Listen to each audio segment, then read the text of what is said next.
विपक्ष के पास जब कोई मुद्दा नहीं रहेगा तब उन्होंने आरक्षण का मुद्दा कर दिया। 400 सीट अगली बार आ रही है तो आरक्षण खत्म कर देंगे। ये सिर्फ भय दिखाया जा रहा है लोगों को। वो अगर 100% है तो ये तो 10% भी नहीं है। अब सिर्फ मुद्दा नहीं, क्योंकि माननीय प्रधानमंत्री की लोकप्रियता है, मैं आपको बता रहा हूँ, इतनी ज्यादा जा चुकी है कि उसके आगे ये सब बौने हैं। औद्योगिक नगरी कानपुर लोकसभा सीट के लिहाज से भी हॉट सीट मानी जाती है और इस सीट की अगर बात की जाए तो इस सीट ने कभी मुरली मनोहर जोशी और श्री प्रकाश जायसवाल जैसे दिग्गज नेताओं को भी संसद की दहलीज तक पहुंचाया है। लेकिन इस बार की लड़ाई लोकसभा चुनाव के मद्देनजर बहुत दिलचस्प हो चली है, क्योंकि इस बार सपा कांग्रेस की ओर से प्रत्याशी बनाए गए हैं आलोक मिश्रा, तो वही बीजेपी की ओर से ताल ठोक रहे हैं वरिष्ठ पत्रकार रमेश अवस्थी। हालांकि आपने प्रत्याशियों को जनता से बड़े बड़े वादे करते देखा होगा, बड़े बड़े दावे करते देखा होगा, तमाम घोषणाएं करते देखा होगा, लेकिन यहाँ पे रमेश अवस्थी जी चुनाव प्रचार के लिए निकलने वाले हैं, खुद भी चाय पी रही हैं, जनता के लिए उन्होंने चाय बना के रखा हुआ है समर्थकों के लिए अपने, और जो लोग यहाँ पर बैठे हुए हैं बाहर उनको चाय भी पिला रहे हैं। ये लोगों जो साथ चलते हैं, आपके समर्थक जो आपके प्रचार करने वाले लोग हैं, उनको मोटिवेट भी करते हैं आप ऐसे ही चाय पिला पिला के। बिल्कुल, देखिए हर आदमी का सम्मान होना चाहिए। आपके साथ वो चलते हैं, आपके साथ 12 से 14 घंटा समय देते हैं, तो आपकी नैतिक जिम्मेदारी बनती है कम से उनको स्नेह दें, प्यार दें, सम्मान दें। हमारे यहाँ जो भी आता है, इसीलिए आज जब से चुनाव घोषित हुआ तो फिर लगातार समर्थकों की भीड़ चल रही है और ऐतिहासिक चुनाव हो रहा है। कुछ टाइम मिल जाता है खाने पीने के लिए, अपने लिए कुछ चाय ऐसे पी रहे हैं आप, चलते चलते खाना खाना पड़ता है? सच पूछिए तो बिल्कुल टाइम नहीं मिलता है। सुबह से जैसे अभी चाय पी रहे हैं, तुरंत निकल रहे हैं, खाना थोड़ा पैक हो जाता है, उसी में खाया जाता है, और उसी में जब कई समर्थक हमारे साथ में बैठते हैं तो आप जानते हैं कि खाना एक जगह पैक होता है तो सबको साथ में खिलाना पड़ता है। खिलाना भी चाहिए, सब लोग साथ में खाते हैं, और वही दिनचर्या है। कोई टाइम नहीं है कि कब खाना खाना है, कब चाय पीनी है, जहाँ मिल गया, जो मिल गया वही खा लिया। रोक दी थी बीच में, आप चाय पिला सकते हैं अपने समर्थकों को, लेकिन इस बीच जो चुनौती है ये बहुत अहम हो जाती है, इस लिहाज से भी अहम हो जाती है क्योंकि कानपुर सीट हॉट सीट रही है। इस सीट से मुरली मनोहर जोशी की लेगेसी भी है, साथ ही बाकी लोग भी यहाँ से सांसद बन करके गए।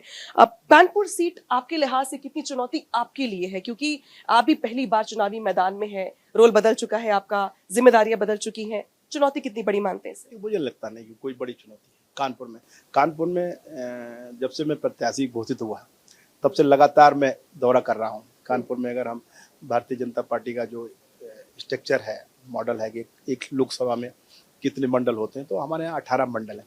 18 मंडलों में मैंने लगातार शुरुआत से बैठकें की, सैकड़ों में कार्यकर्ताओं से व्यक्तिगत मिला।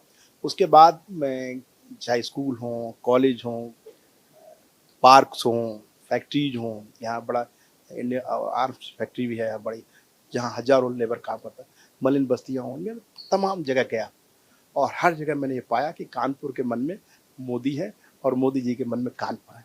इतना विश्वास है। बहुत लोगों के मन में बीजेपी का टिकट भी होगा, यहाँ पे जो तमाम जो बीजेपी के नेता हैं उनके मन में बीजेपी से टिकट भी होगा, लेकिन सबका टिकट काट के आपको बांट दिया गया, तो लगता है आपको कि जो बाकी लोग हैं उनको इस बात से दिक्कत हो रही होगी, कहीं गुटबाजी का शिकार ना हो जाए, कहीं भीतरघात ना हो जाए? देखिए, बात बिल्कुल सही है कि जब आप चुनाव की तैयारी करते हैं, टिकट मांगते हैं, तो तमाम लोग होते हैं टिकट मांगने वाले, मिलना तो एक ही है।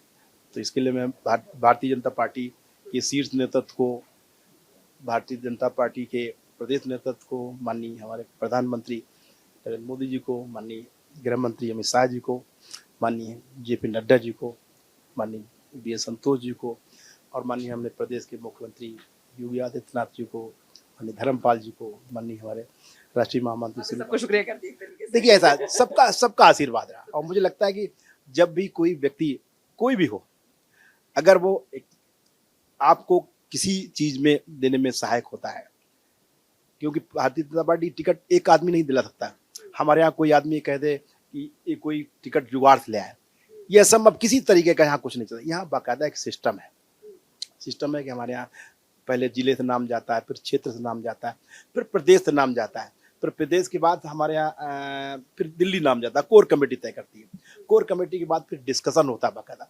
तो इतनी लेयर्स हैं कि आप कोई व्यक्ति अगर कह दे कि आप टिकट मैं दिला दूंगा, तो मेरी गारंटी कोई हिंदुस्तान में टिकट नहीं ला देगा। तो इसलिए सबका धन्यवाद देना चाहिए।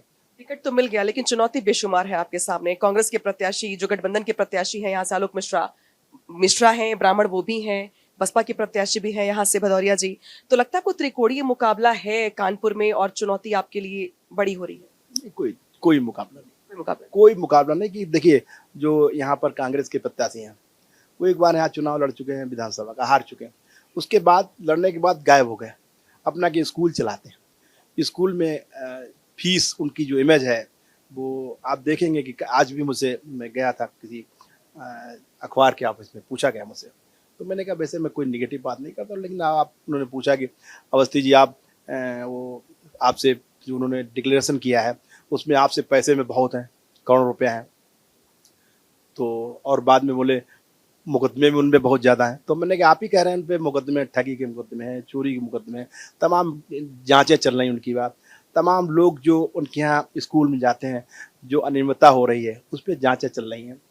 तो मुझे लगता है कि, तो मैंने कहा कि जब इन सब में बड़े हैं तो वो हार में भी बड़े होंगे। सबसे बड़ी हार उनके और ये रहा, मैं आपको बता रहा हूँ, आज आप नोट कर लीजिए, गठबंधन हो या विपक्षी दल हो, जब से यहाँ चुनाव हुए हैं तब से सबसे बड़ी हार विपक्ष की होने जा रही है और सबसे बड़ी ऐतिहासिक जीत भारतीय जनता पार्टी की हो रही है। अब मैं आपको आज, ठीक है, लेकिन अखिलेश यादव, राहुल गांधी साथ साथ चल रहे, चुनाव प्रचार कर रहे हैं, यहाँ बहुत सारे लोग बैठे भी हैं, कानपुर के स्थानीय लोग हैं, बहुत सारे व्यापारी भी इसमें होंगे, और कानपुर में व्यापारी जो कि बहुत ज्यादा हैं, तो समस्या भी उतनी ज्यादा ही है व्यापारियों के लिए। कभी जीएसटी का मुद्दा होता है, कभी सुरक्षा को लेके यहाँ पे चुनौती बनती है, कभी फैक्ट्रीज चुनौती बनती है, कभी वसूली चुनौती बनती है। तो कुछ तो आपने रोड मैप बनाया होगा कि कानपुर को कैसे साधेंगे आप, कैसे काम करेंगे कानपुर के? ऐसा कि मैं आपको बता रहा हूँ, मैं कानपुर में यहाँ लगातार, मुझे लगता है मैं 1986 में यहाँ मैंने LLB किया, मैं एडमिशन जब मैंने लिया था तब से लेकर लगातार मैं यहाँ छात्र राजनीति में रहा। SD कॉलेज में मैंने पढ़ाई शुरुआत की, उस समय से मैं छात्र राजनीति में रहा। तो कानपुर के बारे में मैं आज से कई साल पहले से मैं जानता हूँ, कि गली मेरी यहाँ देखी हुई है, एक एक व्यक्ति के बारे में मैं जानता हूँ। तो कानपुर के लोग, कानपुर मेले लोग कोई नया नहीं है, कानपुर मेले। और उसके बाद मैं, आपने कहा कि पत्रकारिता, बिल्कुल मैं 30 साल मेरा पत्रकारिता का जीवन रहा, लेकिन इससे पहले अगर आप बताएं तो लोग नहीं जानते हैं वो बात कर। मैं इससे पहले स्टूडेंट लीडर रहा, मैं कॉलेज में प्रेसिडेंट रहा। कहते हैं कि सवाल पूछना आसान होता है, जवाब देना उतना ही मुश्किल होता है। आप आसान फेज से मुश्किल फेज में आ गए हैं, जवाब देना पड़ेगा। ये बात बिल्कुल सही है कि सवाल पूछते हैं तो अलग बात होती है और जब जवाब देते हैं तो दूसरी। लेकिन मुझे अच्छा लगता है, आज मैं जवाब दे रहा हूँ, लेकिन कल मैं जनता के हित में संसद में सवाल पूछूंगा, तो सवाल पूछने का सिलसिला मेरा खत्म नहीं होगा, जारी रहेगा, बस क्रम टूट जाएगा। मैं नेता से पहले सवाल पूछता था, मैं संसद में जनहित की समस्याओं के लिए अपने सवाल करूंगा। बीते दिनों एक वीडियो आया और उसमें आरक्षण को लेकर इशारा किया गया, उसको हालांकि फेक वीडियो भी कहा गया, लेकिन मुद्दा गर्मा गया आरक्षण को लेकर। और आरक्षण एक बड़ा मुद्दा है देश के लिए। जब पीएम को सामने आके कहना पड़ता है कि हम आरक्षण खत्म नहीं करेंगे, इसका मतलब है कि देश का बड़ा तबका आरक्षण को एक बड़ा मुद्दा मानता है। और इस पर विपक्षी पार्टियां जो बातें कह रही कि अगर सरकार बनी बीजेपी की तो आरक्षण खत्म हो जाएगा, तो क्या आपको लगता है कि ये बड़ा मुद्दा होने वाला है कानपुर में भी, और कानपुर में भी जो लोग हैं इस मुद्दे पर वोट करेंगे? जी देखिए, ऐसा है, कोई मुद्दा नहीं, ये तो विपक्ष के पास जब कोई मुद्दा नहीं रहेगा तब उन्होंने आरक्षण का मुद्दा कर दिया। माननीय प्रधानमंत्री जी ने जब स्पष्ट कर दिया कि कोई आरक्षण खत्म करने वाले, न कोई योजना थी, न कोई उसका मतलब है, ये सिर्फ केवल खिसियाहट, फिर कोई मुद्दा मिल जाए, अरे भाई आरक्षण समाप्त करने की हमारी पार्टी की, हमारी कोई योजना नहीं है, आरक्षण लागू रहे। उनको डर है कि वो 400 सीट अगली बार आ रही है तो आरक्षण खत्म कर देंगे। ये सिर्फ भय दिखाया जा रहा है लोगों में, और लोग भी जानते हैं।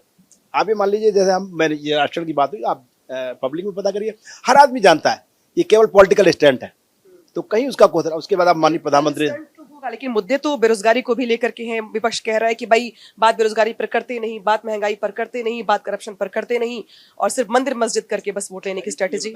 आप 2014 में हमारी सरकार पहली बार आई, 2014 से पहले कितने स्कैंडल थे हिंदुस्तान में, आप देखते थे, कहीं कोई नेता जेल जा रहा, कोई फिर बाहर आ रहा, किसी पे चार्जशीट लग रही है।